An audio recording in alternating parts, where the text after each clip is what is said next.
Bom dia a todos. Você que está nos vendo aí pelo YouTube, saiba que essa turma aqui está vendo essa aula ao vivo, 6 horas da manhã. Tá legal? E o que nós vamos falar aqui hoje, dando sequência à aula de ontem, abrindo o meu pergaminho com as questões que eu recebo dos alunos. Domingo, né? Verdade, hoje é domingo. Ontem foi sábado, hoje é domingo. Com as questões que eu recebo dos alunos que fizeram a prova recentemente, tá? Não são provas feitas nos últimos 60 dias, nem nos últimos 30 dias. Foram provas feitas na semana passada. Tá legal?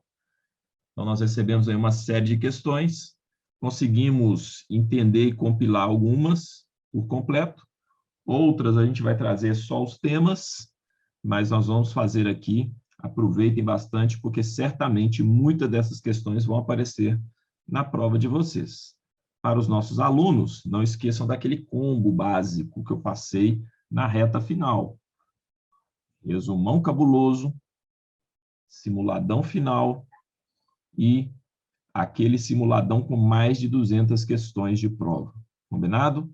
Só depois disso que você vai querer inventar qualquer outra moda. Então, foca nisso. Não se distraia com mais nada.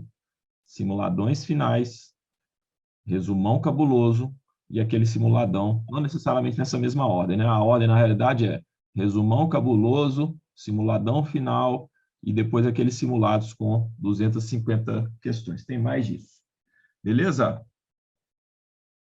E, obviamente, né? Reveja aí as questões da semana da aprovação. Vamos lá? O que esse negócio está fazendo aqui?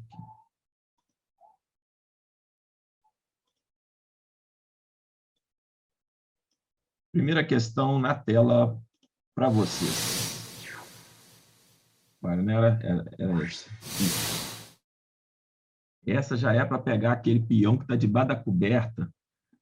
Vai ter que abrir HP aí agora para fazer a conta. Eu quero ver como é que você vai fazer. Pessoal, muito bom, tá? Questão que cai na prova. Caiu, né? Na realidade. Não é questão difícil. Na realidade, é até muito fácil. Fala o seguinte nessa questão aqui, olha só.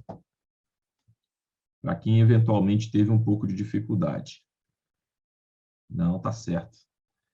Considerando a compra de 50 contratos de índice a 68.050 pontos e venda no mesmo dia, na mesma corretora, desses mesmos contratos a 68.550. Qual será o valor do imposto de renda retido na fonte? Então, quando ele fala no mesmo dia, ele está se referindo a uma operação do tipo day trade. E nós sabemos que em uma operação day trade, o IR na fonte ele vai ser de 1% e o imposto total ele é de 20%. Mas não está querendo saber do imposto total, está querendo saber do IR na fonte.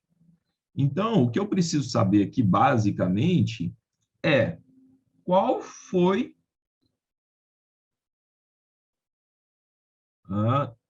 não teria diferença não, tá? Se fosse em outra corretora, não teria também não. Até mesmo porque não daria, né? Ele comprar numa corretora, vender na outra no mesmo dia. Não dá para transferir no mesmo dia. Mas tudo bem. Então, o que eu preciso saber? Eu preciso saber qual foi o ganho para eu poder tributar esse 1% aqui na fonte. Nas operações day trade, o imposto retido na fonte é sobre o ganho.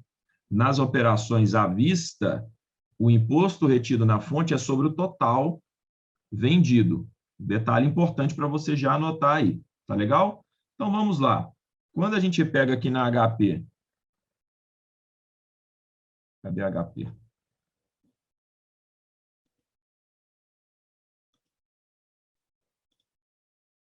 Ó, quando a gente pega aqui na HP, 50 contratos, enter, 68.050 vezes.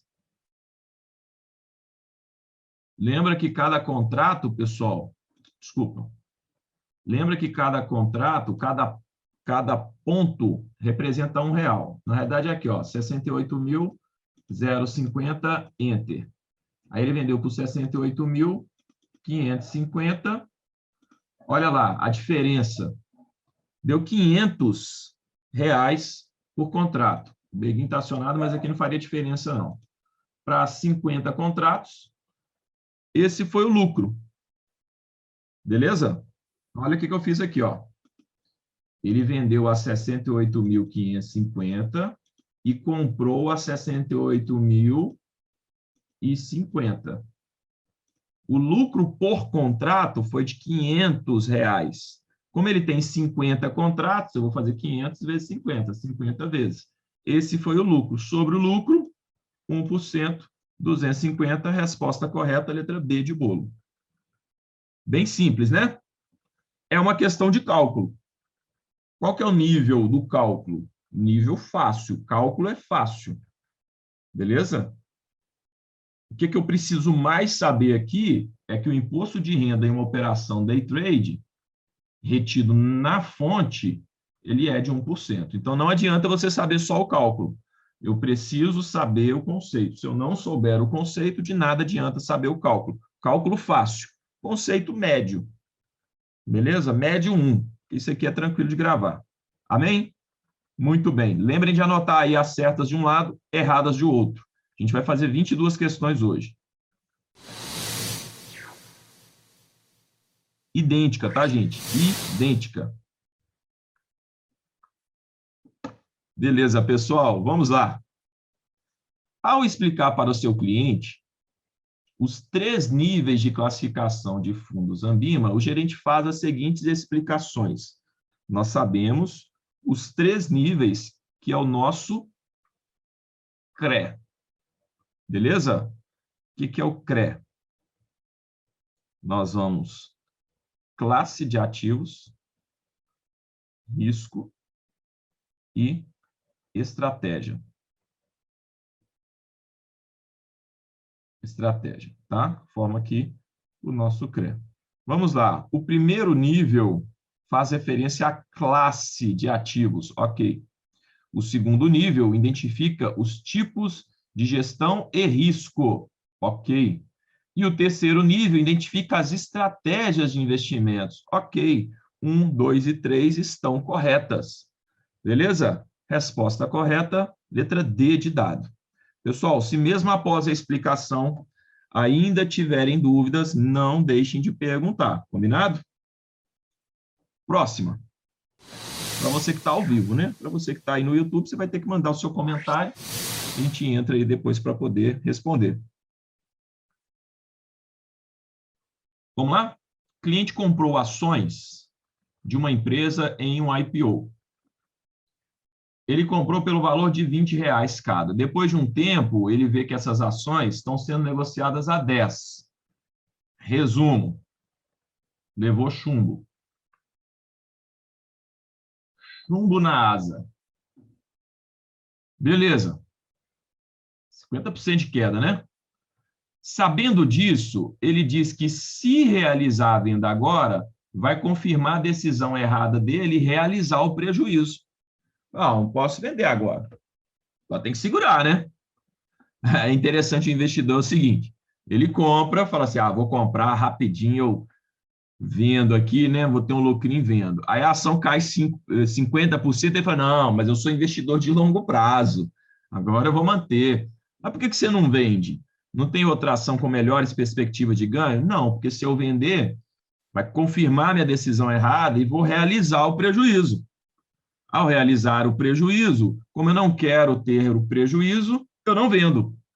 Então, ele está mantendo essa ação na carteira pelo simples fato de que ele é averso à perda, ele é averso a prejuízo, e ele pensa, se eu não vender, eu não realizo o meu prejuízo.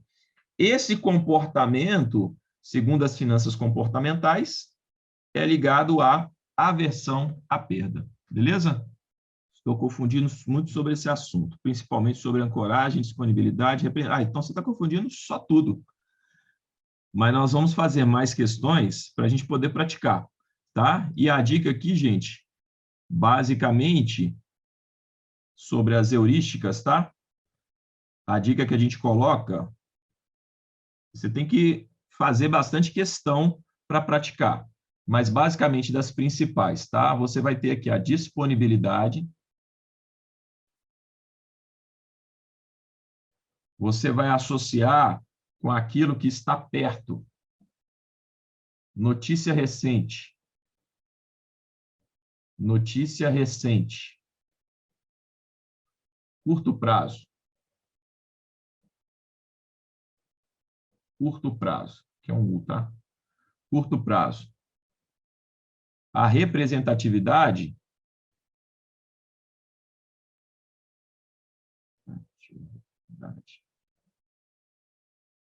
você vai associar com longe. Valores de longo prazo. Experiências de longo prazo. Beleza? Aqui é a diferença de um para o outro. Quando a gente estiver falando de ancoragem, geralmente vai vir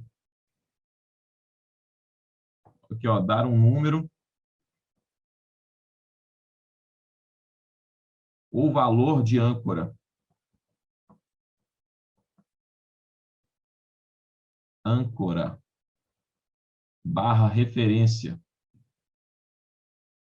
E a partir desse número, você projeta um outro resultado. Então, eu tenho uma referência, a partir dessa referência, eu tomo uma decisão. Tá? Como aconteceu isso? Quando o dólar bateu 3,50, ele não caiu mais. Então, eu assumo que isso é uma verdade absoluta e entendo que toda vez que o dólar voltar a 3,50 é o melhor momento de compra. Só que os cenários são diferentes. Toda vez que a Bolsa bate a 100 mil pontos, ela volta para 130. Então, a Bolsa bate 100 mil pontos e fala, então agora é a hora de comprar. Só que você desconsidera que cada momento é diferente. A Bolsa pode bater a 100 e ela ia a 60. Beleza? Então, essas três aqui que geralmente trazem algum tipo de maior dúvida, tá? Vamos lá. Questão número 32. Investidor age conforme o viés comportamental do excesso de confiança. Tende. Gerenciar sua própria carteira. Lógico, se ele tem excesso de confiança, ele nunca vai delegar isso para ninguém. Delegar a gestão dos seus investimentos. Jamais. Então, se a 2 está errada, você já elimina aqui, já elimina aqui.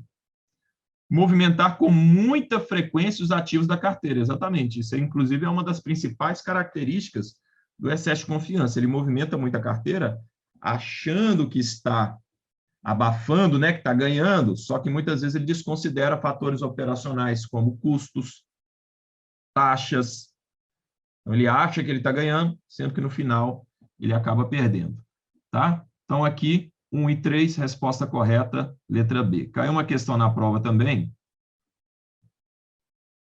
Eu já mostrei para vocês em sala de aula, que mostra um quadro assim e assim. Como é que era mesmo? Aqui é o retorno da carteira. Esse 1 aqui é o retorno da carteira do cliente. Bruto. O 2 aqui é o retorno do benchmark. Benchmark. Aí tinha ainda um 3. Aqui. O que era esse 3? É o retorno da carteira líquido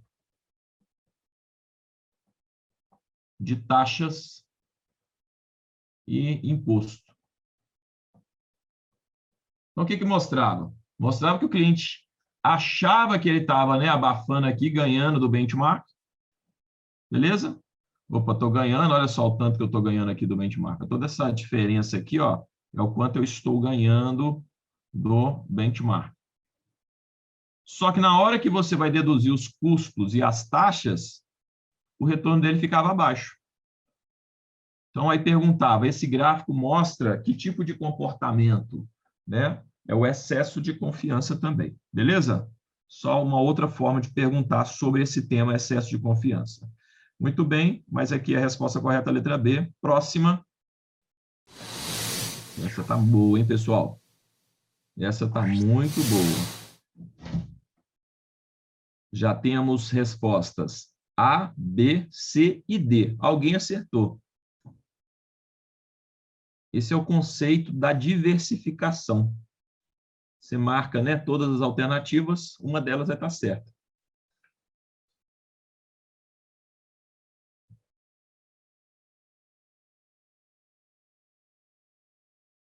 Vamos lá? Olha só. Aqui trabalha um ponto bem importante. Aqui, olha só. Em um cenário com desvalorização de quem? Do real. Lembra que o real é a moeda local. Moeda local. Frente ao dólar. A consequência mais provável será.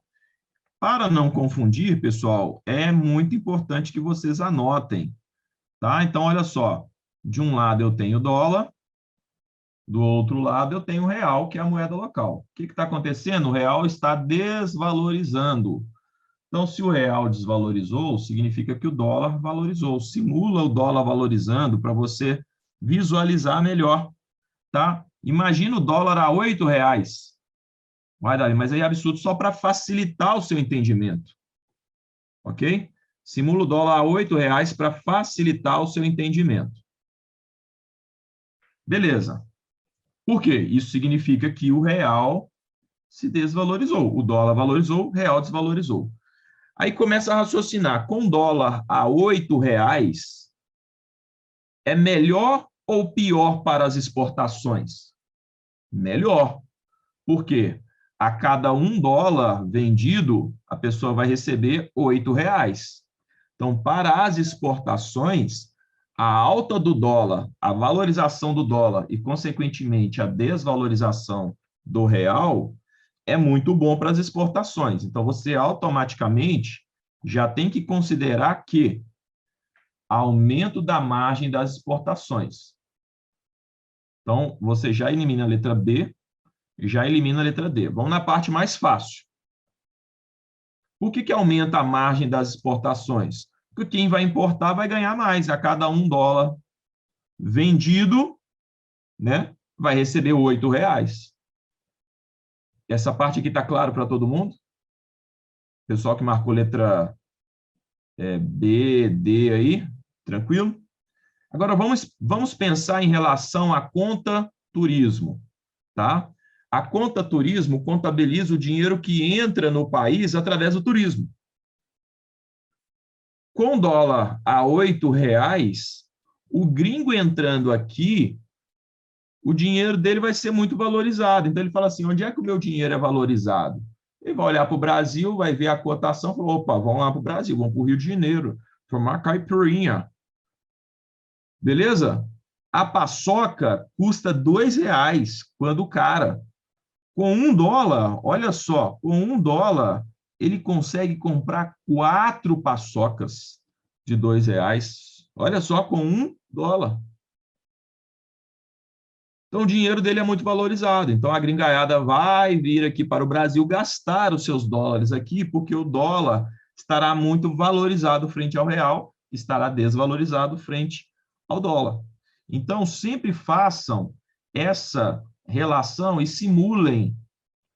Falou que o real está desvalorizado, é porque o dólar está valorizado, para a gente saber o que vai acontecer. Então, neste caso, o que nós vamos ter?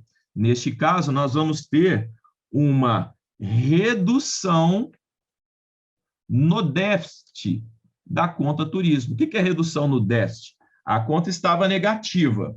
Com a entrada de dólares aqui no país, através do turismo, a gente vai ter uma redução do déficit.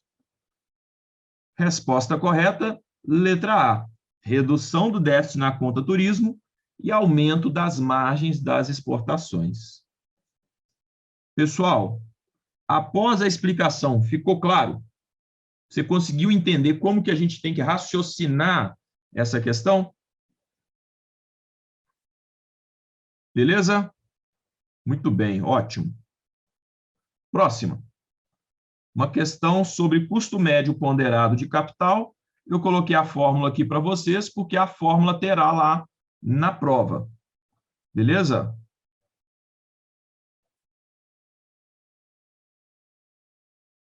Vou colocar só uma legenda aqui para facilitar mais ainda. Ó.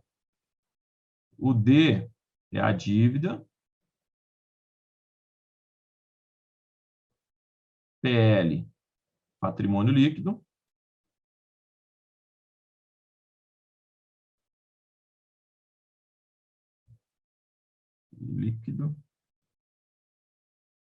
RT é recurso de terceiros,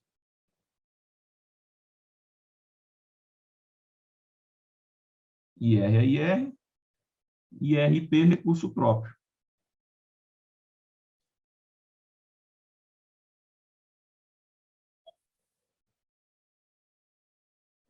Beleza? Só uma legendinha aí para vocês fazerem essa questão, tá?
Vamos lá, pessoal. HP. Diminuir o tamanho dela aqui, fica melhor.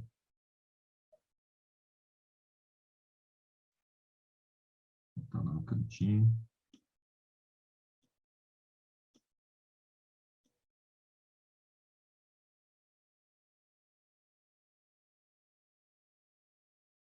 Vamos pegar as informações. Uma empresa com patrimônio líquido. Vamos primeiro destacar as informações. PL.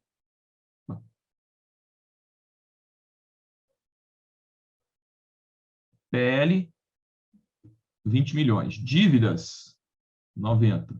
Custo da dívida, 11 ao ano. Custo do capital próprio, 18. Capital próprio, dívida. A empresa está enquadrada na alíquota de imposto de renda de 25%. Qual o custo médio ponderado de capital? Então, vamos pegar algumas informações, destacar do texto para facilitar a nossa análise, tá? Então, aqui, ó, vou colocar aqui embaixo.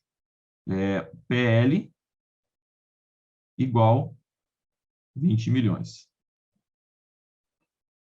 Dívida igual 90 milhões.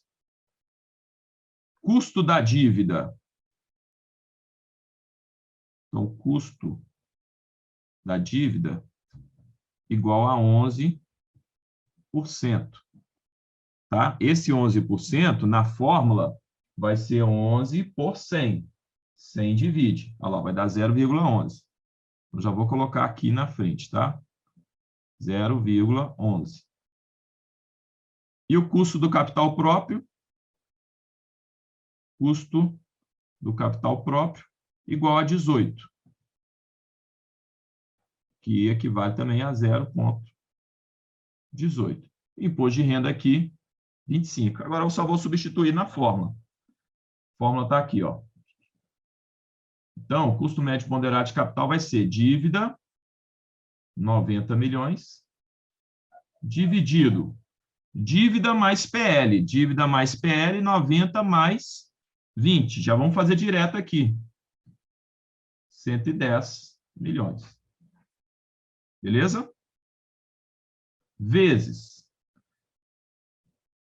o custo do recurso de terceiros. O que é recurso de terceiros, pessoal? Dívida, né?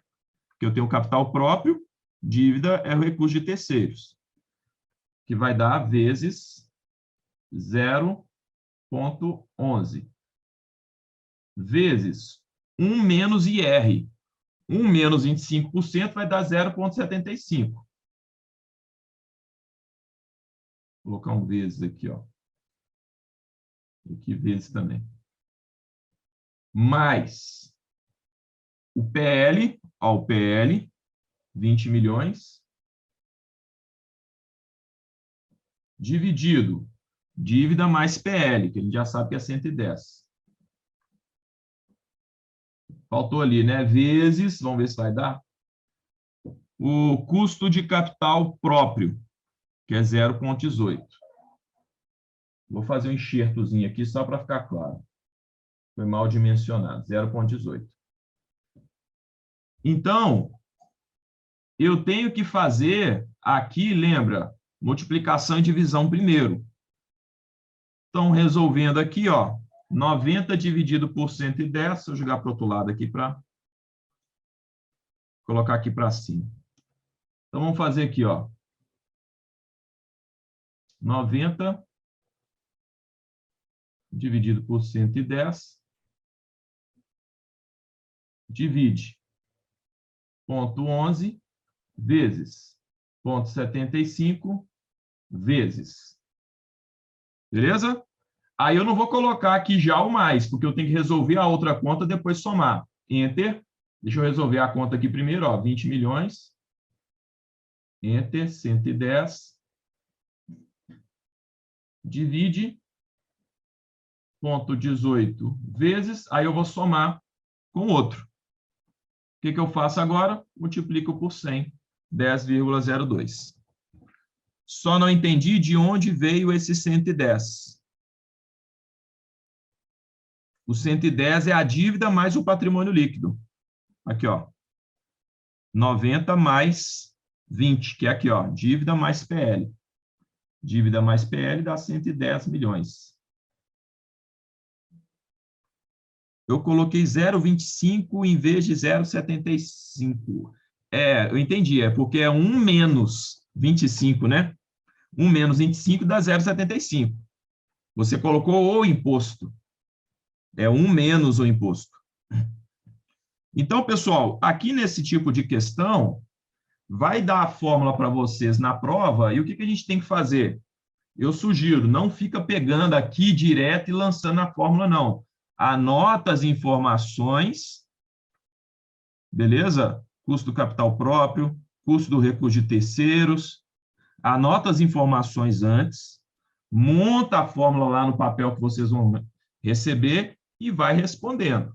Lembra para responder primeiro multiplicação e divisão, depois que você soma. Então, aqui, primeiro eu respondi todo esse bloco aqui, cheguei num resultado, depois eu pego esse outro resultado aqui, aí sim que eu vou fazer a conta somando um com o outro. Combinado? Próxima. Essa aqui é aquela questãozinha, né, gente? Ó, caiu na prova. Ó, você lá no dia da prova, ó. Ó.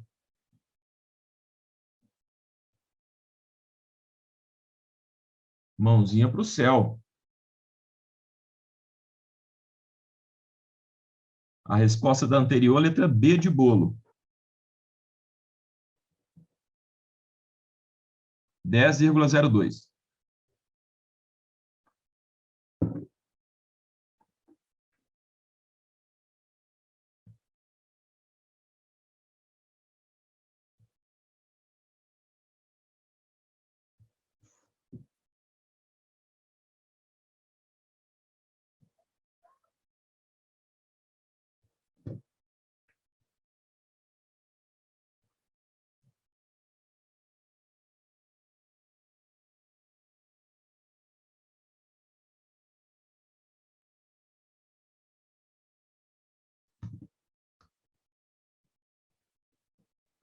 Pessoal, essa questão tem caído. A ação está cotada. Costada não, né? A ação está cotada a 18. Resposta aqui é a letra C. 18. um investidor estima o lucro por ação de 2.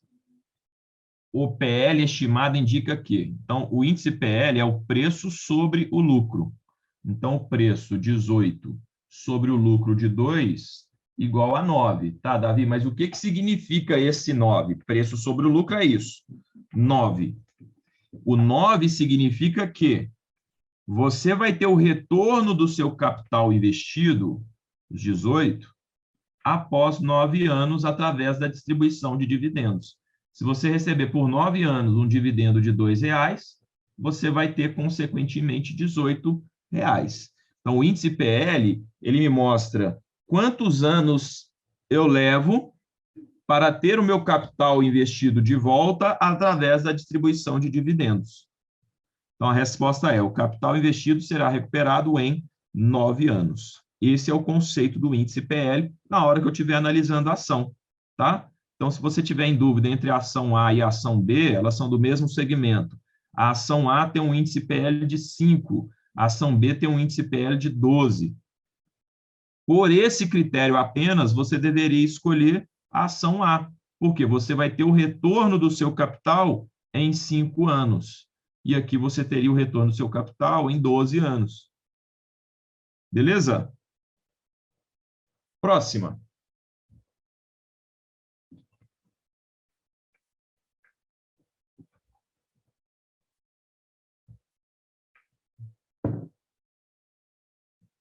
Na prova caiu falando sobre IGC, que é o Índice de Governança Corporativa.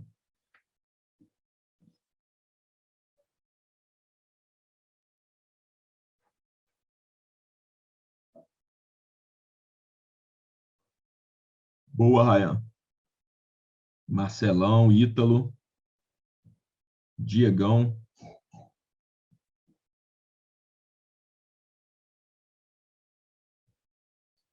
Gostando de ver, viu, pessoal? Vocês estão melhores do que ontem, hein?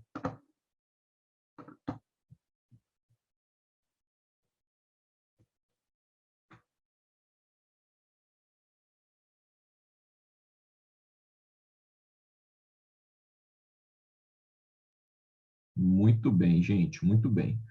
Para empresas estarem no Índice de Governança Corporativo da B3, que é o IGC, precisa estar listada em... Então, o Índice de Governança Corporativa, nós já estudamos isso, né, sobre governança corporativa, são práticas de gestão que elevam o nível de gestão corporativa dentro da empresa. Então, as empresas se comprometem a fazer mais do que exige a lei. Tá legal? Então, quais são os índices de... Desculpa, quais são os segmentos de governança corporativa? Nível 1, nível 2 e novo mercado. Nível 1, nível 2 e novo mercado. Resposta correta, letra C de casa. Beleza? Tranquila, questão super conceitual.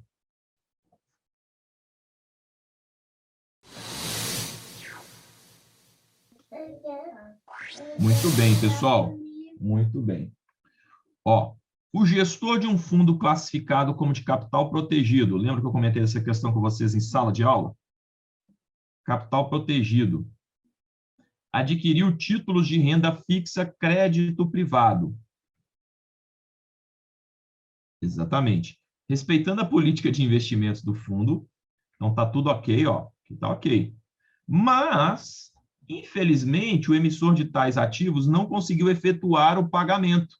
Então, o emissor desses ativos aqui, ó, de crédito privado, não conseguiu efetuar o pagamento. Lembra que crédito privado, o principal risco é o risco de calote, é o risco de crédito, o risco de inadimplência, prejudicando, assim, os detentores desses títulos. Quem são os detentores desse título? O fundo, né? Beleza? Aí fala, esse default será arcado. Muitos vão pensar o seguinte, como é um fundo de capital protegido, Davi, capital está protegido, meu capital sempre estará protegido eternamente. Ele vai proteger em relação à estratégia que ele investe.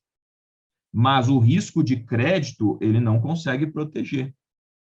Então, a resposta correta vai ser letra D. Esse default, esse risco, esse prejuízo vai ser assumido e absorvido pelo fundo, impactando a rentabilidade do cotista. Quem é o dono do fundo? O dono do fundo são os cotistas. Então, em resumo, quem vai absorver essa bronca aqui serão os cotistas. Não será o administrador, nem gestor e administrador. Lembrando, olha um detalhe importante, respeitando a política de investimentos do fundo. Eles não fizeram nada fora da política de investimentos. Combinado? Então, por conta disso, a responsabilidade de absorver isso será do próprio fundo. Beleza? Próximo. Muito bem, gente. Ó, diretor financeiro de uma empresa, em um almoço de família, contou para seu irmão, o irmão dele é um investidor, que a empresa dele quem? Do diretor, faria a aquisição de uma outra empresa. Uma empresa vai comprar outra. O irmão desse diretor, esse camarada aqui, solicitou à corretora a compra de ações dessa empresa e auferiu ganhos. Após a divulgação da notícia no mercado, então, se após a divulgação, e essa informação aqui, a gente tem que identificar que é uma informação privilegiada. Privilegiada. E as informações privilegiadas não podem ser compartilhadas. E elas não podem ser usadas nem para benefício próprio, nem para benefício de terceiros. Beleza? Então, as informações privilegiadas não podem ser utilizadas para benefício próprio nem de terceiros. O que são informações privilegiadas? São todas as informações que não são de domínio público. Beleza? Se não é de domínio público, é uma informação privilegiada. Muito bem. Aí, após a divulgação da notícia, as ações tiveram forte valorização na Bolsa. Aí a questão já fala aqui, ó, neste caso, além do investidor, que é o irmão, lembra, o irmão que é investidor, quem mais poderá ser punido pelo crime de insider trade? Olha, a corretora, você vai ligar para a corretora, vai pedir para ela comprar, ela simplesmente vai comprar. Não falou que o operador também usou daquela informação para ele. Falou nada disso, ó, compra ações, ok. Se o operador também soubesse dessa informação e estivesse operando para ele, aí tudo bem, poderia ter uma outra infração aí no meio, mas não citou nada disso, tá? Então, aqui, além do irmão, que é o investidor, ó, do irmão, quem vai ser responsabilizado? O diretor da companhia que cedeu a informação. Corretora não tem nada a ver com isso. Ah, Davi, mas foi o irmão que comprou. Mas quem que passou a informação para o irmão? O boca frouxa aqui do diretor, né? Que não aguentou segurar a informação. Beleza? O investidor cometeu o insider. Front runner somente se ele fosse um operador da bolsa, tá? O front runner é quando a pessoa vai, corre na frente, opera na frente de todo mundo. Então, é insider. Ele pegou uma informação de dentro da empresa e utilizou ela para benefício próprio ou de terceiros. Davi, porque o investidor só fez a aplicação por causa do irmão, por causa da informação que ele recebeu do irmão lá naquele almoço. Ele não faria nada, né? Se ele não tivesse essa informação.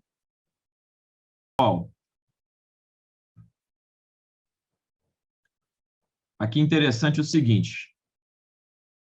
Prestem atenção. Qual é a taxa que é baseada nas operações compromissadas com lastro em títulos públicos federais? Resposta Selic. Ponto. Beleza? Sem mais delongas aqui. Ou poderia ter na prova Selic over. Vamos só entender a diferença, tá? Quando um banco ele empresta dinheiro para outro banco,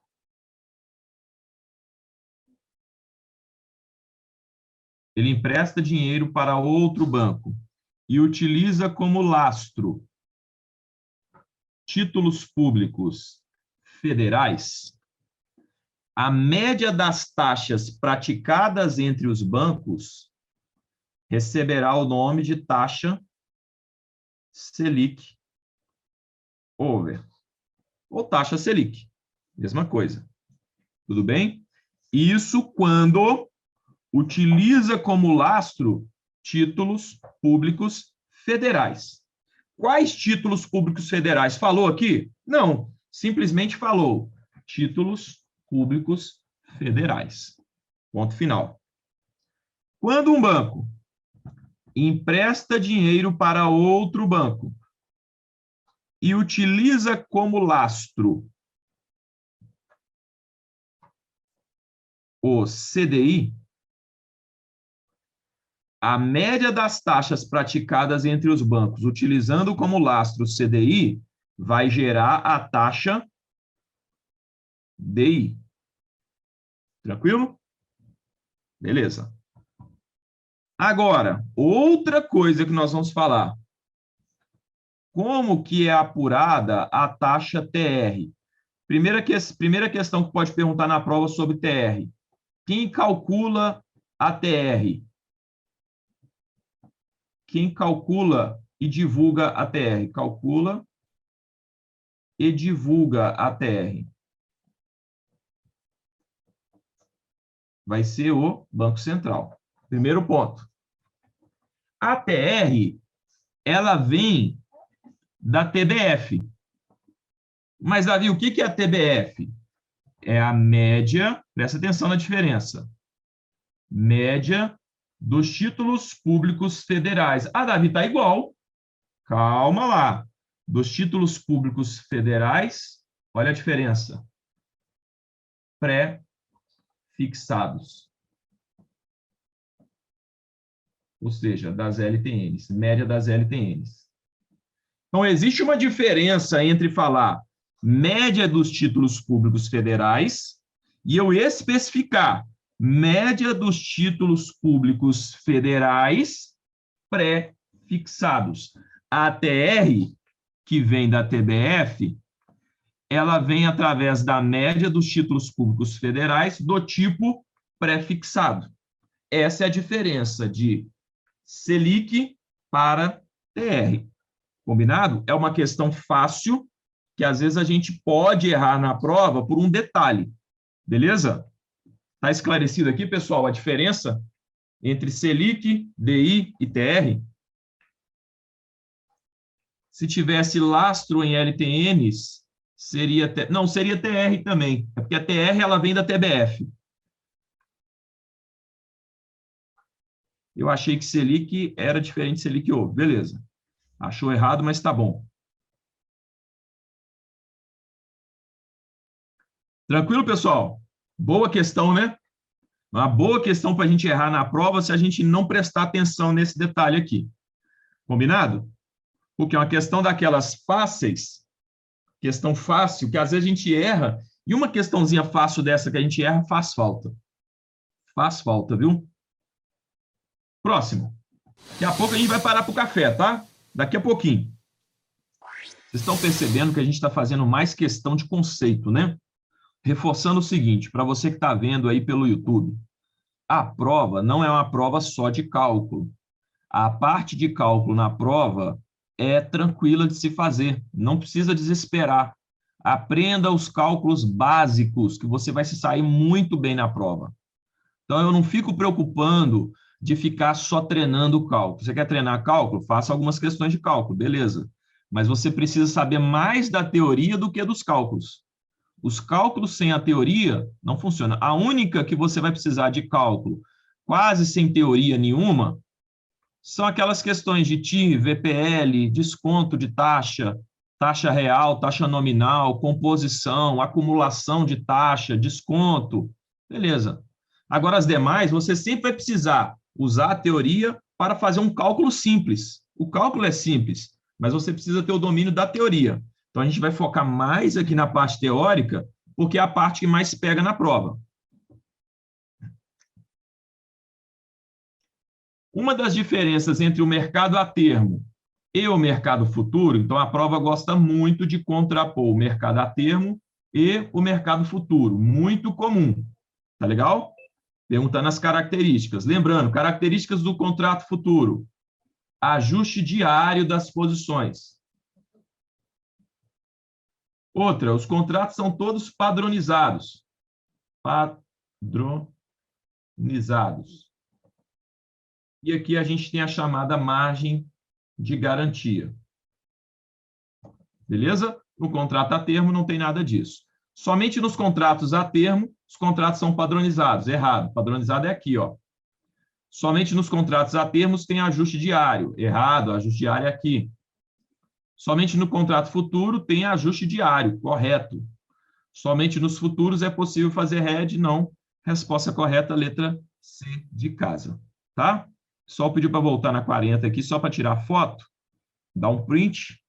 Dê um print.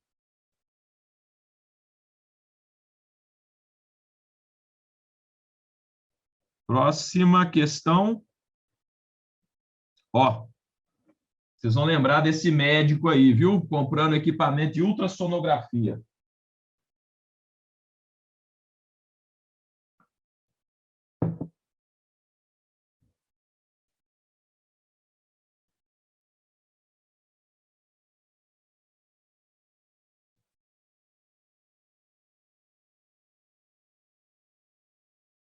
Boa, Diegão.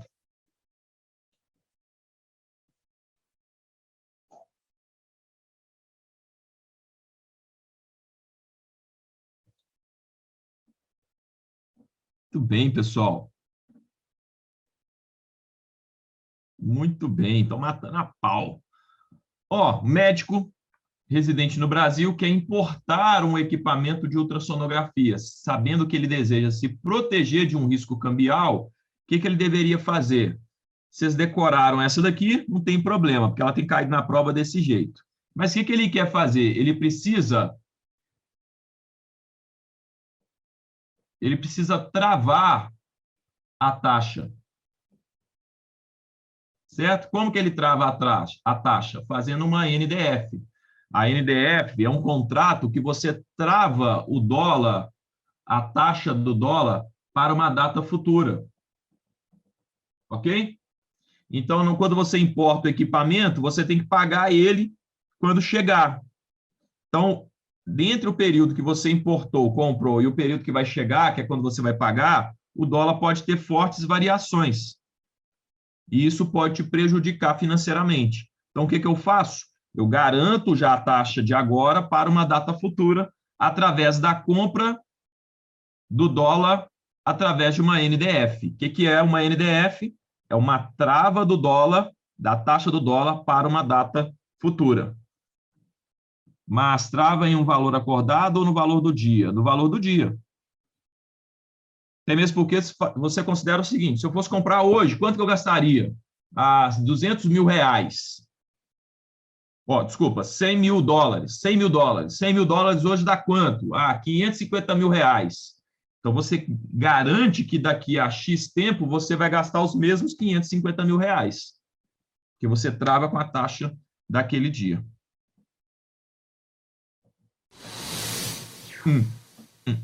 Vocês já viram essa questão várias vezes. Na hora que você vê ela na prova, não esqueça, ó, levanta a mão para o céu. Obrigado, meu Deus.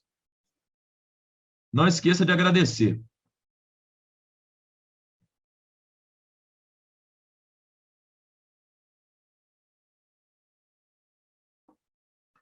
Excelente. 2 fundos de renda fixa referenciados ao CDI. Então, quem é a referência deles? Quem é o alvo? CDI. Então, a referência é o CDI. A referência é aquilo que eu quero seguir, é aquilo que eu quero acompanhar. De mesma taxa de administração, obtiveram retornos conforme o quadro abaixo. Observa, o fundo A, 98, 97, 99, 98. O fundo B, 105, 95, 103, 97. Comparando-se os fundos A e B, é correto afirmar que o fundo... Aí você tem que saber. Ele está querendo saber aqui, o fundo A é mais aderente ao objetivo do fundo, o B é mais aderente, o B é alavancado, o A é um fundo que não marca seus títulos a mercado. Isso aqui não tem como saber. Nem isso daqui tem como saber se ele é alavancado ou não. O que eu consigo saber é o seguinte, o fundo B aqui, ele superou o benchmark. Aqui também ele superou. E o objetivo de um fundo referenciado é o quê? Acompanhar. É o vinagrete, lembra? O vinagrete acompanha o benchmark. Quem melhor acompanhou? O fundo A. Olha só, 9,8, 2% de diferença. 9,7, 3. 9,9, 1. 9,8, 2% de diferença. Esse daqui superou 5 para cima, descolou 5 para baixo, superou 3 para cima, descolou 3 para baixo. Então, mais aderente ao objetivo do fundo, o objetivo do fundo está bem claro aqui, ó, é ter como referência o CDI, acompanhar o CDI. Quem melhor acompanhou, fundo A, resposta correta, letra A. Combinado? Excelente, pessoal. Um fundo de ações com estratégia de small cap tem os riscos de small cap, são as empresas de pequeno porte ou pequena capitalização, tá? Então, uma empresa pequena, ela vai ter um volume menor de negociação na bolsa. Então, toda ação vai ter o risco de mercado. O que é o risco de mercado? O risco de oscilação dos preços. Isso aí, padrão, tá? Além do risco de mercado, as ações das empresas de pequeno porte vão ter também o risco de liquidez. O que é? Pode não haver compradores ou vendedores na quantidade que você deseja. Então, além do risco de mercado, nós temos o risco de liquidez. Então, o risco de liquidez é você não conseguir vender algo pelo preço desejado e no momento que você quer. Resposta correta, letra C de cada. C de casa, mercado e liquidez. Próxima. Muito bem. Com relação ao stress test, tá? Então, lembra um detalhe aqui importante. Na hora da prova, o conceito. Eu tenho o VaR, que é o valor em risco, tá? Que ele vai medir a perda máxima de uma carteira. Perda máxima em um cenário normal. Eu vou estabelecer ali os limites de confiança, os intervalos de confiança, e vou estabelecer qual é a perda máxima que a minha carteira pode ter em um cenário normal. Porém, nem tudo nessa vida é normal, nós temos também os cenários anormais. Aí a gente vai utilizar para complementar a metodologia do VaR. Então, olha só, o stress test ele é utilizado para complementar a metodologia do VaR. Que aí ele vai analisar a perda máxima de uma carteira em um cenário anormal. Ok? Então, trazendo esse conceito para cá, a gente observa o seguinte, letra A, é utilizado para complementar o VaR, ok, gostei, valor em risco, criando cenários hipotéticos de crise, por exemplo, em que se observam movimentos bruscos no mercado. Perfeito, pessoal, exatamente isso.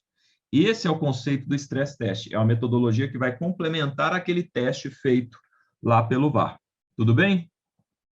Ótimo. Vamos responder no chat aí, viu? Para eu saber se vocês estão assimilando ou não. Mesmo você que ainda está debaixo das cobertas, manda aí. Excelente. O investidor aplicou em um fundo de renda fixa indexado que utiliza como benchmark, como referência, o IMA-B. Qual o objetivo do fundo? Vamos de novo aqui aos conceitos, tá? Eu tenho os índices da Ambima. Índices da Ambima. Quais são eles? Eu tenho o IMA geral. IMA geral.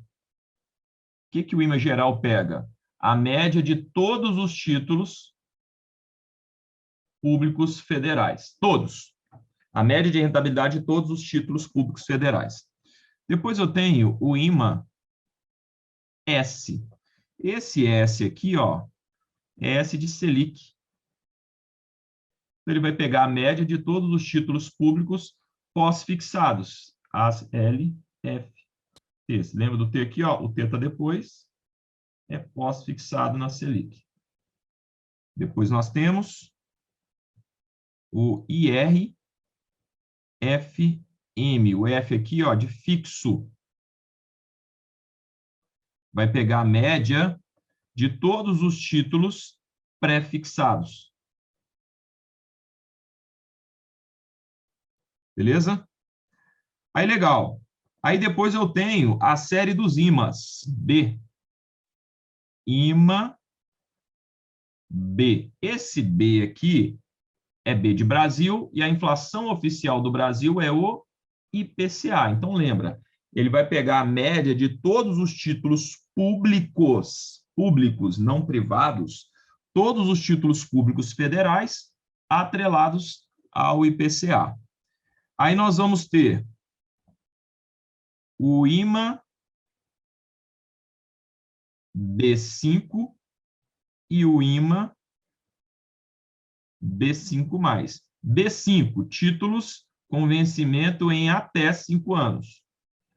B5+, títulos com vencimento maior que 5 anos. Tá?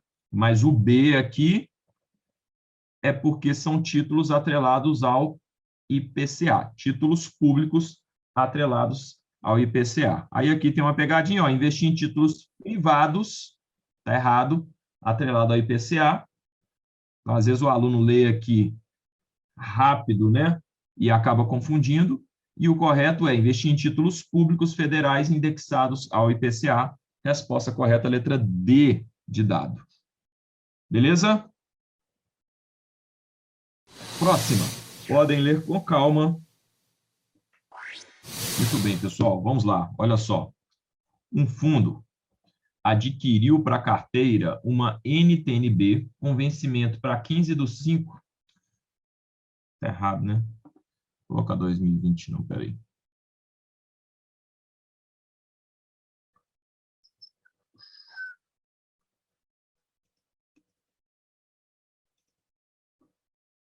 Só para ficar melhor, né? Vamos lá. Um fundo adquiriu para sua carteira uma NTNB com vencimento para 15/5/2026. Beleza. O manual de marcação a mercado explica que se, vamos ler para a gente entender, o fundo permanecer até o vencimento com o papel, não fizer nada, a rentabilidade do fundo será a taxa acordada na aquisição, caso os recebimentos de cupons sejam reinvestidos pela mesma taxa de aquisição. Então, imagina que ele comprou lá um título que paga IPCA mais 6. Esse título aqui, como é uma NTNB, não é a principal, que só paga juros no final, esse título aqui ele vai pagar os cupons periódicos.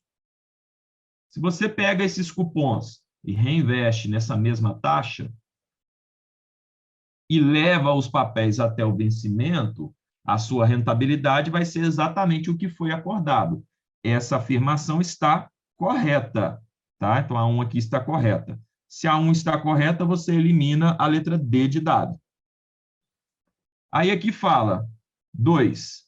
Se ocorrer queda na taxa Selic, esse título poderá ter cupom desvalorizado. Aqui ele está falando daquela regra da caneta que nós aprendemos. Quando a taxa de juros cai, o que acontece com o preço do título? Vai subir. E aqui ele está falando que se acontecer uma queda na Selic, uma queda na taxa de juros, o título vai ter cupom desvalorizado, ou seja, o título vai ter um retorno menor, e ao contrário. Então, esta afirmação, ela está errada. Se a 2 está errada, você elimina aqui, automaticamente você já achou a resposta, tá? Mas vamos lá entender a 3. A taxa de juros de mercado estiver sendo negociada acima da aquisição, da taxa de aquisição, a cota poderá ser negativa. Então, ele está falando assim, ó, quando a taxa estiver para cima, o título poderá ter retorno negativo, sim. A regra da caneta diz: quando o juro sobe, o preço do papel cai. Então, correta 1 e 3. Se você mantiver o papel até o vencimento e reinvestir os cupons na mesma taxa, a sua rentabilidade vai ser o que foi acordado. E quando o juro cai, quando o juro cai, quando o juro sobe, o PU cai e vice-versa, tá? Que é o que está falando aqui. E aqui está falando o contrário, ó. Queda na Selic vai ter queda no valor da taxa também, do cupom. Mesmo o título sendo atrelado ao IPCA, queda da Selic, exatamente. Então, olha só, o título é IPCA mais uma taxa fixa. Essa taxa fixa aqui que sofre as variações quando o juro sobe no mercado ou o juro cai. Essa parte aqui vai variar. Essa daqui ela é fixa. Quando o juro no mercado sobe ou cai, terá um impacto direto nessa taxa fixa aqui.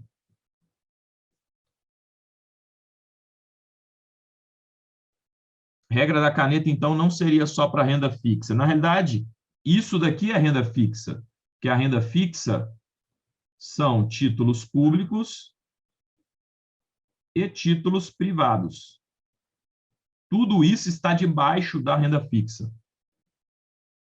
Tá? Às vezes você quis dizer que a regra da caneta não se aplica somente ao pré-fixado. Exatamente, não se aplica só ao pré-fixado, se aplica a todo título que tiver parte de sua remuneração pré-fixada. Muito bem. O cupom é relacionado à parte fixa. Exatamente, o cupom é a parte fixa. A outra parte, ela é pós-fixada. Questãozinha de cálculo para vocês. Adamastor contribui durante 30 anos para um plano de previdência do tipo VGBL, formando uma reserva de 590 mil, sendo 206 de rentabilidade. O regime tributário, aqui é uma informação muito importante, foi o regressivo. Ele pretende converter em renda vitalícia no valor de 5 mil ao mês. Qual valor ele receberá líquido ao mês? Então, aqui, observem, a conta em si, ela é tranquila. O que a gente tem que ter o domínio aqui são dos conceitos. Primeiro conceito, VGBL, o IR é sobre o ganho, imposto sobre o ganho. Primeiro conceito. Segundo, na tabela regressiva definitiva,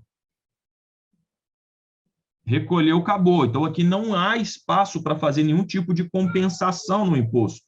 Recolheu o imposto, ele é retido de forma definitiva. Começa com 35 e vai até 10. Sabendo que o VGBL, o imposto incide sobre o ganho, eu preciso achar qual é o ganho dentro dessa parcela que eu estou resgatando mensalmente.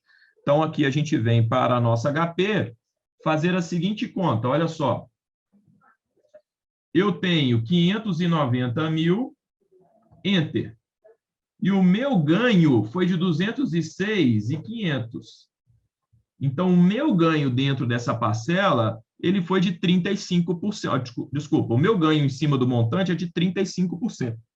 Então, olha só, eu tenho aqui meu montante, sendo que 35% de todo o montante vai ser o meu ganho, a minha rentabilidade.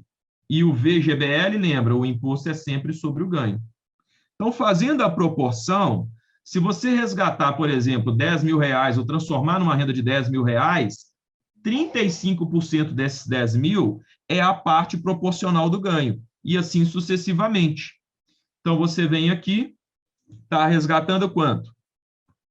5 mil reais. Olha lá, ó, 5 mil, 35 disso é o ganho, e sobre este ganho de 1.750 é que vai incidir o imposto de renda. Tá legal? É que vai incidir um imposto de renda. Então, qual que vai ser o retorno líquido? Refaz, por favor, como achou os 35%.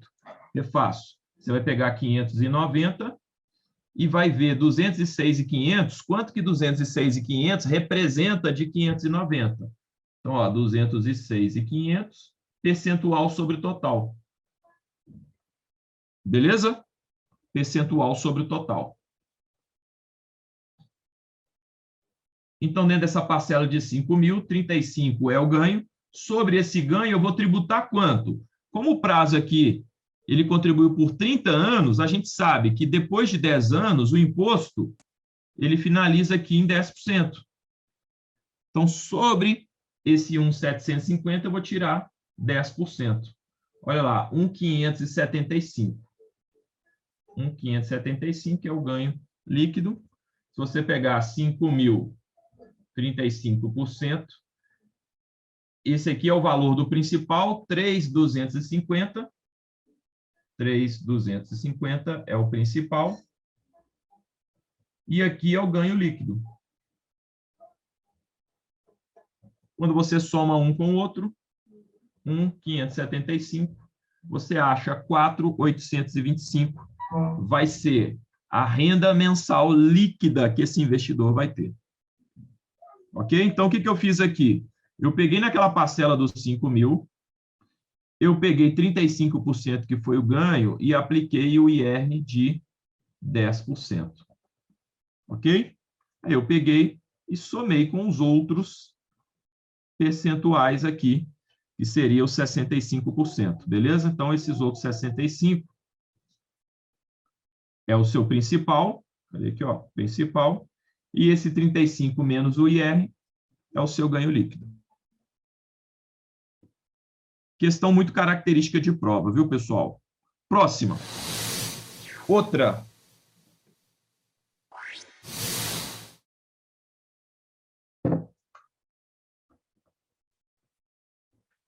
Como você avalia as questões hoje? Eu acho que hoje são todas questões médias. Não tem nenhuma questão hoje que eu coloquei considerada dificílima. A que tem mais processo é a custo médio ponderado de capital. Tem mais processo, mas também não é difícil. Boa, Rayan.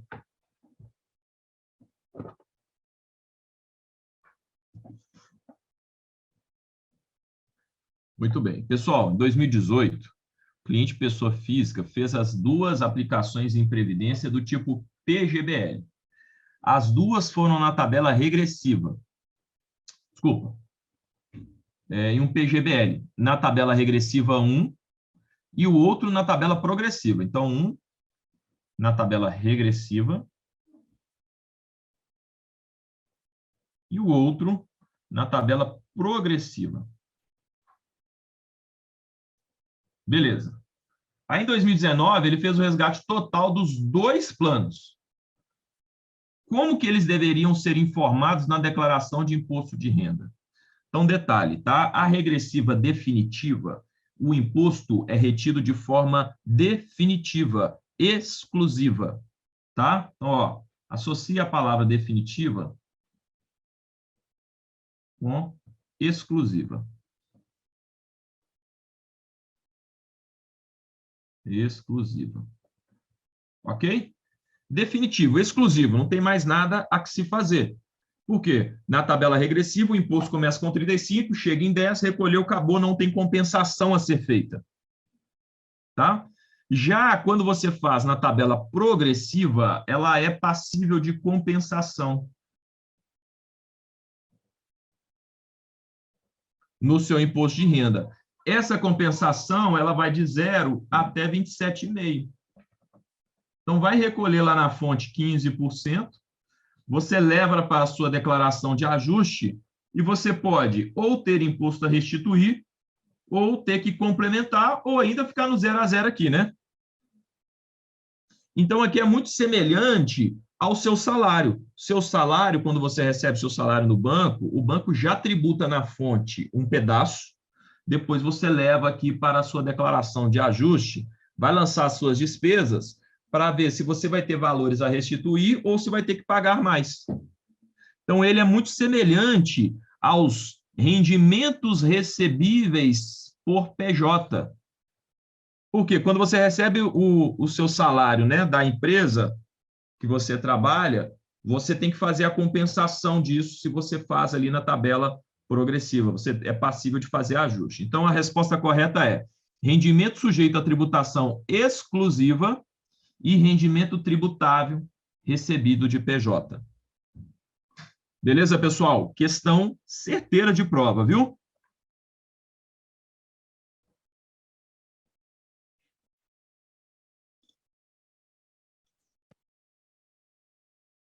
Beleza, voltou. Então, ó, o investidor possui todo o seu capital investido em ações de uma companhia petroleira. Resolveu vender todas as suas ações e comprar 4 ações de empresas de diversos setores. Ao tomar essa atitude, esse investidor está diluindo. Então, olha só, nós temos aqui 2 parcelas do risco, tá? Essa parcela aqui de cima, aqui vamos colocar aqui, ó, quantidade de ativos. E essa outra linha aqui seria o risco. Ok? Existe uma parcela do risco que, quanto mais ativos você vai colocando na carteira, faz com que o risco diminua. Essa parcela aqui é chamada de risco diversificável ou também risco não sistemático. Essa parcela aqui, observe que quando você aumenta a quantidade de ativos, não acontece nada com ela. Beleza? Não acontece nada. Essa parcela do risco aqui, ela é chamada de risco sistemático. Sistemático. Beleza? A parcela do risco sistemático você não consegue diversificar. A parcela que você consegue diversificar é a parcela do risco não sistemático, ou chamado de risco diversificável. Então, eu estou diluindo o meu risco não sistemático. Ok? Porque quando eu aumento a quantidade de papéis, eu consigo diversificar a minha carteira. Tranquilo, pessoal? Questão bônus. Olha essa questão aqui. Tá? Presta atenção aqui, essa eu vou fazer junto com vocês. Essa aqui eu tenho certeza que vocês não vão ter nem ideia. Um lote de ações, ele vem com 100 ações, ok? Um lote vem com 100 ações. Então, aqui fala, uma empresa faz um aumento de capital de 30%. A ação custa hoje R$ 2,50 e o valor de subscrição é de R$ 2,40. Após o aporte, qual vai ser o valor teórico da ação? Exatamente dessa forma, tá? Presta atenção aqui, o que a gente está, alguns conceitos que a gente precisa trabalhar. A conta em si é fácil, mas vamos pensar só no conceito. Subscrição é o direito que os acionistas atuais têm de adquirir novas ações por um preço definido pela companhia. Não necessariamente é o preço da ação no mercado. Muitas vezes é um preço inferior ao que está no mercado, como é o exemplo dessa questão. Tá? Então, olha o racional dessa daqui. Podem dar print, a resposta correta aqui é a letra A, 2,48, mas olha o racional que interessante. Aqui, o investidor, ele tem um lote de 100 ações, a R$ 2,50 cada. Beleza? Ou seja, ele tem R$ 250, porque 100 vezes 2,50, R$ 250. Aí a empresa fez um aumento de capital de 30%. Ok? Então, 30% de 100 vai dar 30. Então, ele vai passar até agora 130 ações. Ele tinha 100, com esse aumento de capital de 30, ele passa a ter 130 ações. Porém, 100 ações, ele tem a preço de mercado, que é o que ele já tinha, que representa R$ 250. Essas 30 ações que ele está recebendo através da subscrição, elas serão ao preço de R$ 2,40. Tá legal? Então, 30 vezes R$ 2,40 vai dar R$ 72. Quando você pega 250 mais 72, vai dar quanto? Vai dar R$ 322 em ações. Quantas ações que eu tenho? 130. Lembra que eu tinha 100, a empresa fez um aumento de 30%, eu passei a ter 130 ações. Dessas 130, eu tenho 100 a R$ 2,50 e eu tenho 30 a R$ 2,40, que dá um total de R$ 322. Quando você pega 322 e divide pela quantidade de ações, você chega no preço teórico de R$ 2,40. 100 é o mínimo, o lote padrão é de 100. O cliente pode ter uma ação? Pode, se ele comprar no mercado fracionário. Mas o lote padrão, ele vem com 100 ações, tá? O lote padrão de ações. Então, podem dar o print nessa questão, até para que vocês tenham o racional de como que resolve ela. Beleza? E agora, para finalizar. Questões que caíram na prova, mas o aluno que fez a prova não lembra da questão completa. Lembra só do tema. ETF também tem lote. O lote do ETF é de uma ação, tá? Então, caíram algumas questões na prova do aluno, e o aluno não lembrou a questão completa, lembrou só do tema. Aí ele anotou lá e me passou, aí eu coloquei aqui no meu pergaminho, tá vendo o pergaminho aqui, ó? Ele saiu da prova, foi me falando, deixa eu anotar aqui os temas que caíram na sua prova, que eu vou passar lá para os meus alunos, que são muito gente boa. Não sei se vocês vão querer. Ah, dá também, viu, Raya? Dá também. Eu não sei se vocês vão querer ou se vocês querem já finalizar a aula por aqui. Mas como eu sou muito democrático, eu vou colocar em votação, já que não está em formato de questão.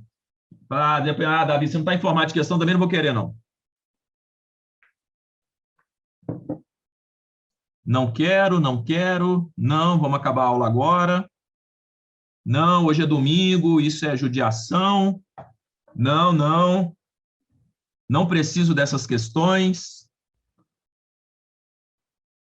Tá, só porque vocês não querem, então eu vou fazer, só para contrariar vocês. Tá bom? Brincadeira, pessoal, vamos lá. Olha só, prestem bastante atenção, tá? Caiu uma questão na prova, segundo esse aluno, falando sobre como que você apura a dívida líquida do governo. Aí eu falei, dívida líquida do governo? Não sei, sinceramente. Não sei. Mas eu fui pesquisar, né, o texto que fala sobre isso.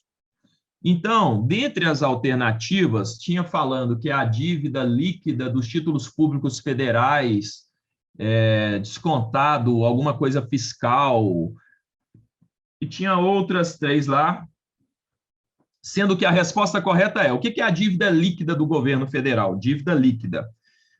Corresponde ao endividamento. Peraí.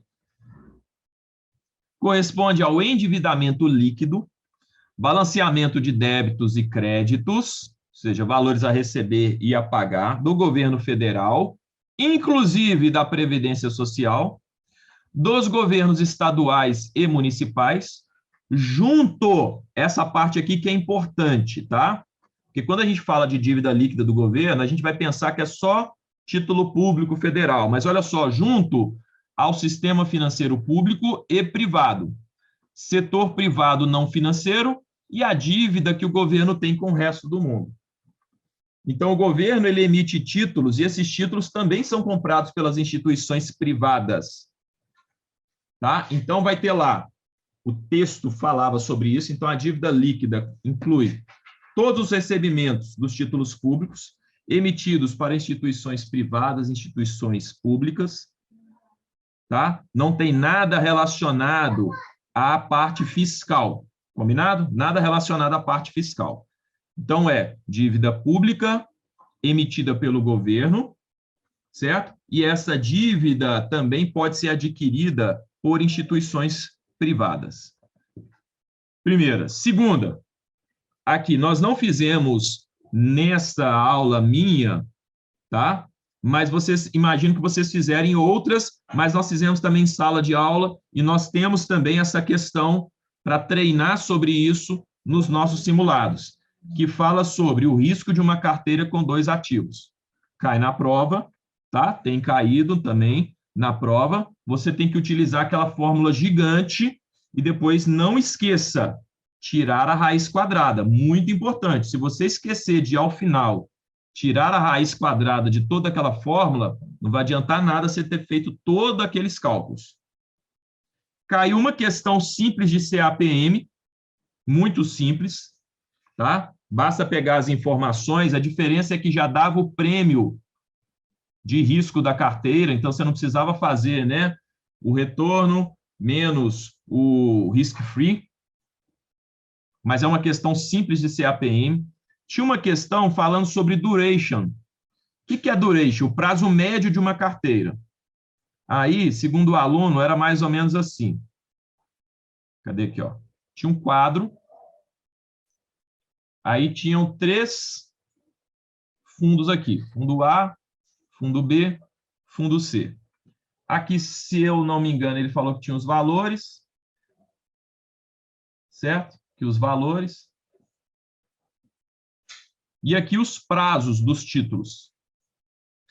Tá? Então, aqui imagina, aqui tem um título de vencimento, que o prazo, ó, vencimento para 2 anos e meio, aqui um de 5 e aqui um de 3. Tá? Deixa eu melhorar o exemplo aqui para vocês. Aí, só para facilitar, vamos imaginar que aqui tinha um título de 30 mil, aqui um título de 50... Deixa eu ver se era isso. Acho que era mais ou menos assim. 55 mil. Não,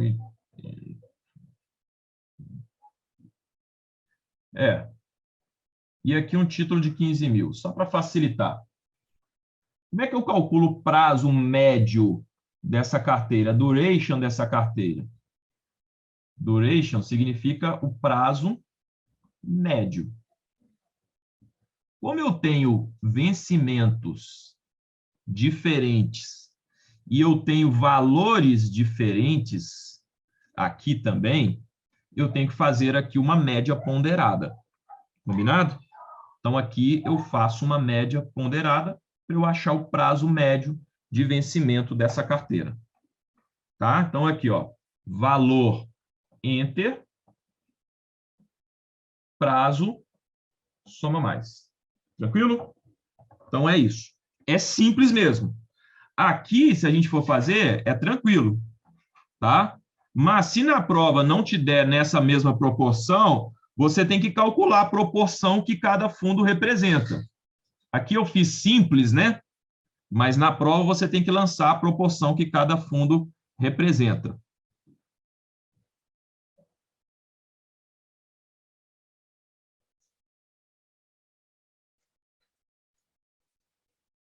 Como quer achar a duration, deveria colocar o prazo primeiro.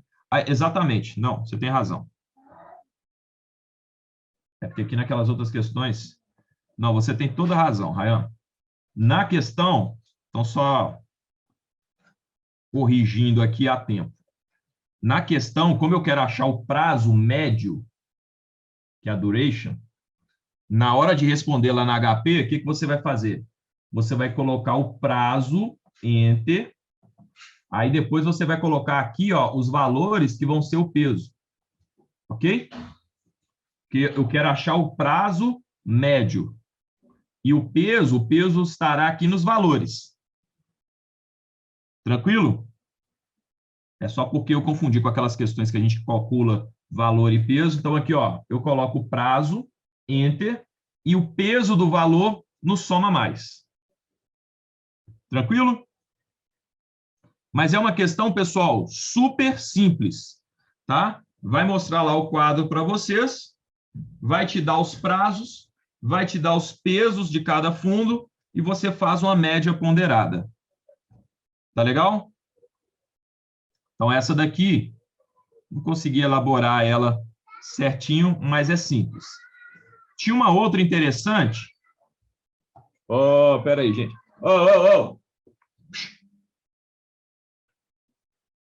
Vamos lá. Lembra que tem a turma grande aqui, hein, gente? Questão sobre lavagem de dinheiro. A questão em si era super tranquila. O que eu quero trazer de destaque aqui para vocês? Certo?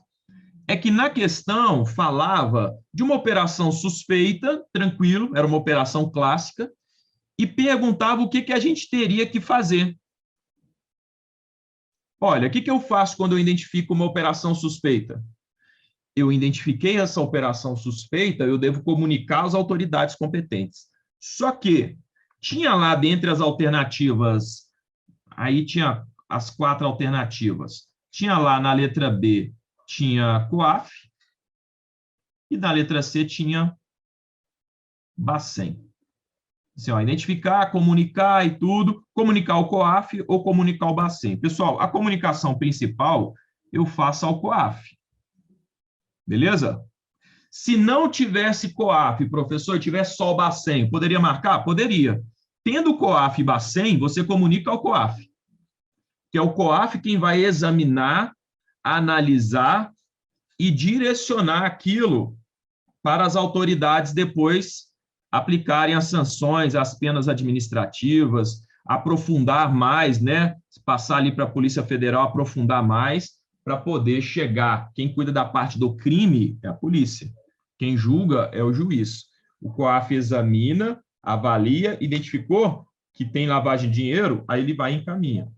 Tá? Então, achei curioso por conta disso. Falei, isso aqui o aluno pode confundir. Então, COAF e Bacen, marca COAF.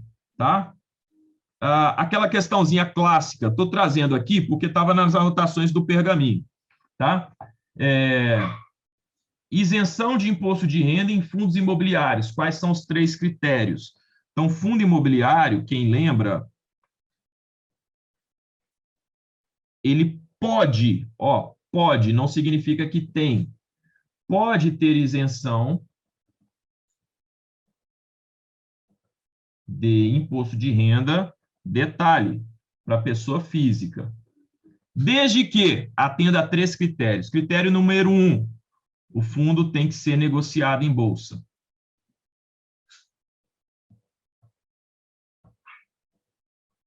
Critério número 2, mínimo 50 cotistas. Critério número 3, cotista não pode ter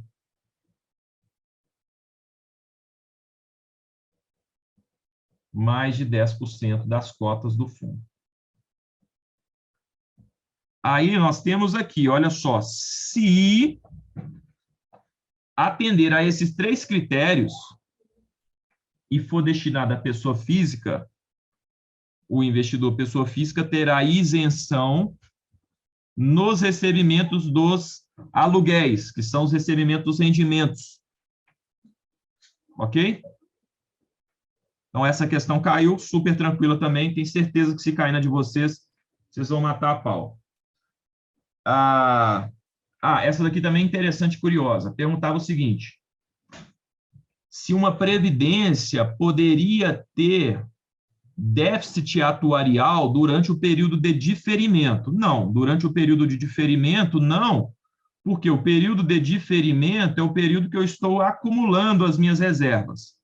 Então, aqui, esse período que eu estou acumulando as minhas reservas é o período de diferimento.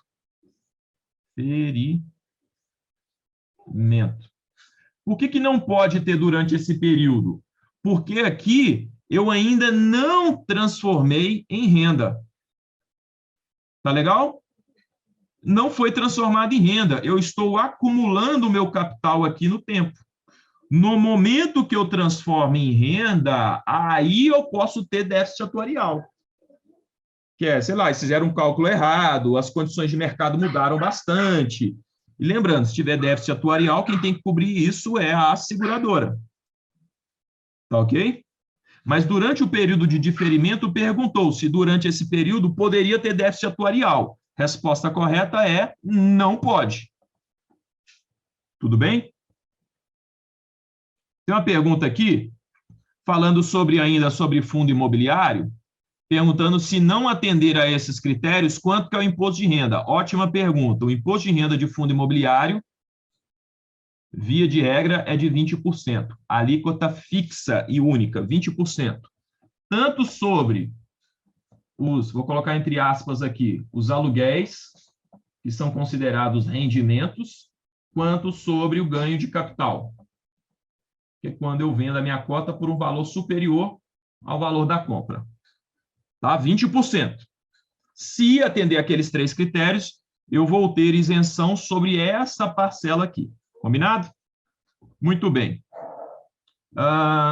Caiu uma que para vocês vai ser considerado fácil, tá? Mas que trabalhava o conceito de o camarada contratou uma previdência na tabela regressiva e ele morreu com 3 anos. Quanto que vai ser o imposto de renda?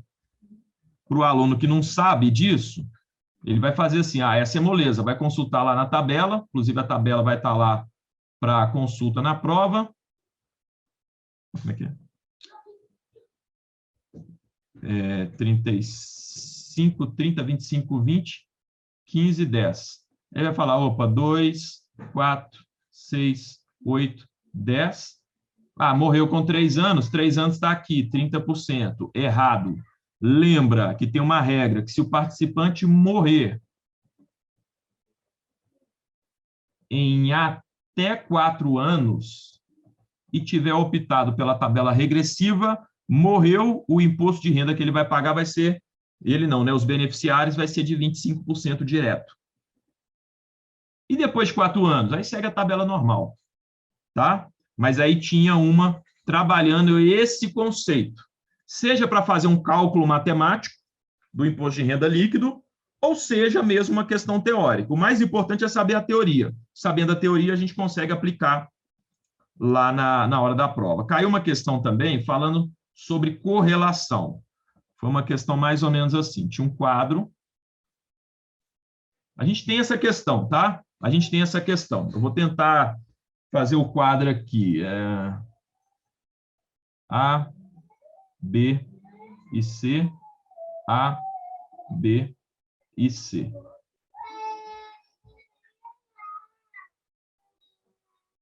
Tá vendo o choro aí da molecada aí, né, gente?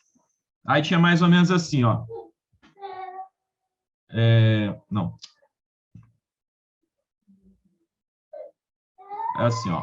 A com A, 1 e 1. Aí aqui,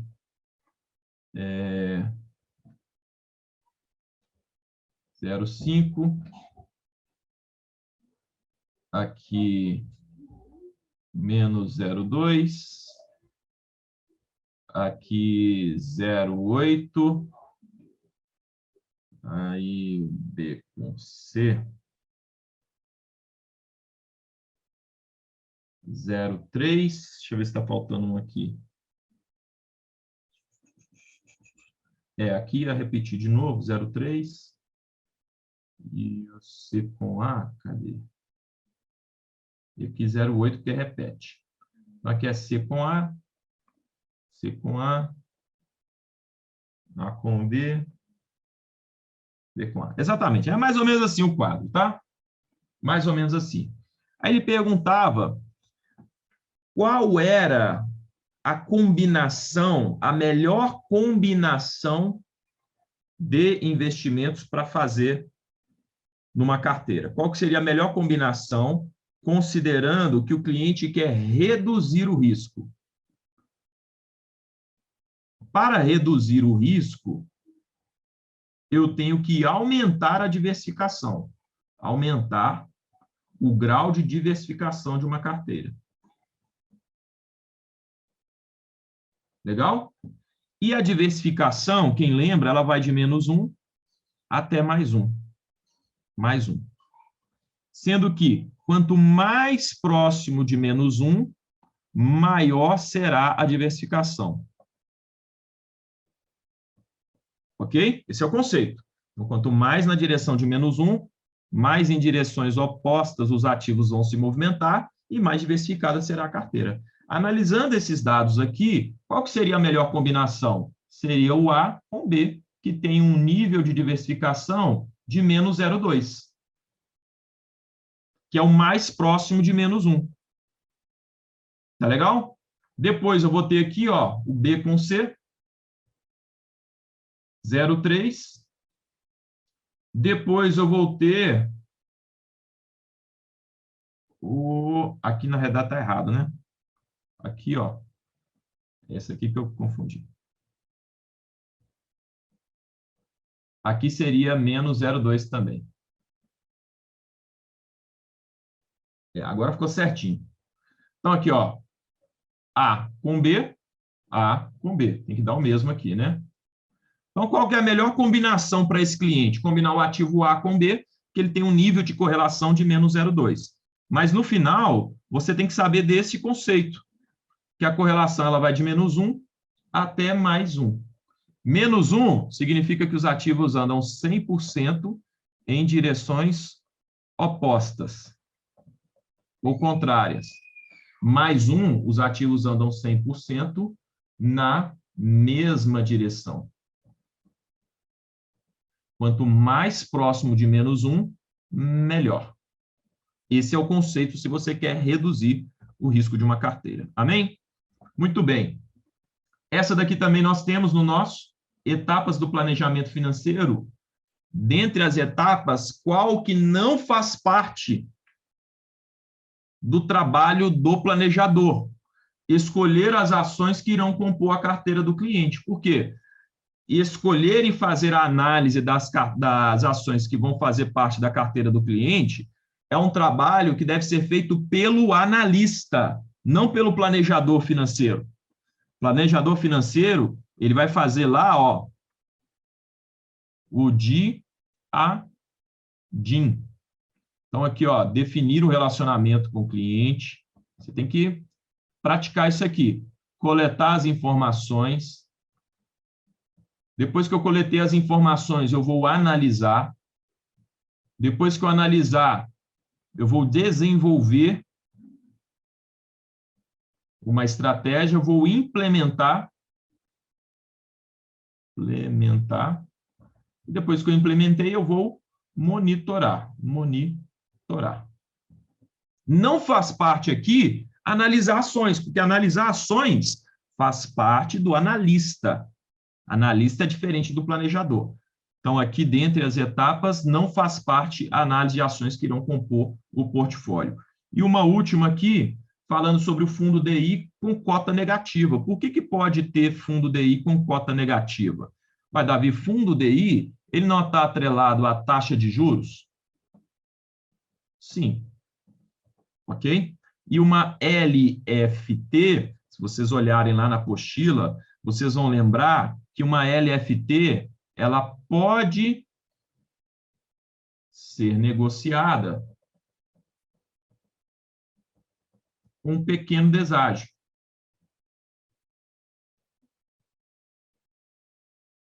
Por que acontece esse pequeno deságio, pessoal? Quando o spread ou a taxa de juros no mercado, a taxa paga nesse título, se vocês entrarem lá no site do Tesouro, vocês vão ver que tem LFT que paga lá Selic mais 0,20. Um exemplo, tá? Então, só voltando aqui no exemplo. Imagina que você comprou um título que remunera Selic mais 0,20, ok? Aí você comprou esse título com vencimento para 2026. Até aqui tudo bem. Aí você quer vender esse título agora. Você está vendendo ele antecipado. Vendendo antecipado, você vai receber Selic mais 0,20? Não, você está vendendo antecipado, outra pessoa vai comprar esse título agora e vai levar até o vencimento. Então, ela vai comparar o quê? Se eu fosse comprar esse mesmo título direto na fonte, quanto que está pagando? Aí você vai lá na fonte, lá no site do Tesouro, e hoje esse título está pagando Selic mais 0,40, por exemplo. O que é melhor? Comprar esse título seu que paga Selic mais 0,20 ou eu ir lá direto e comprar Selic mais 0,40? Muito melhor comprar Selic mais 0,40. Então, se eu quiser de fato vender esse meu título, eu vou ter que negociar esse meu título com um deságio. Por quê? Porque o spread, a taxa praticada no mercado, no momento que eu quero vender o meu título, ela está maior. E quando a taxa no mercado está maior, o preço do meu título, o PU do meu título vai cair. Esse é o motivo para um fundo DI, que tem em sua composição, né, títulos pós-fixados, aqui eu estou dando exemplo uma LFT, poderia ser um CDB também. Esse é o motivo para um fundo ter cota negativa. E ele vai ter cota negativa se esse efeito aqui acontecer. O juro no mercado subiu, está pagando mais do que o que você quer, você vai ter um deságio. Deságio representa cota negativa. Tá bom? Deixa eu ver se tem mais alguma coisa aqui para passar para vocês. Já que vocês estão merecendo demais. 29 pessoas. Que show! PIB, falamos, IPVA, carteira com 2 ativos. Acho que eu passei tudo. Questão do diretor, quadro com nível de endividamento, falamos.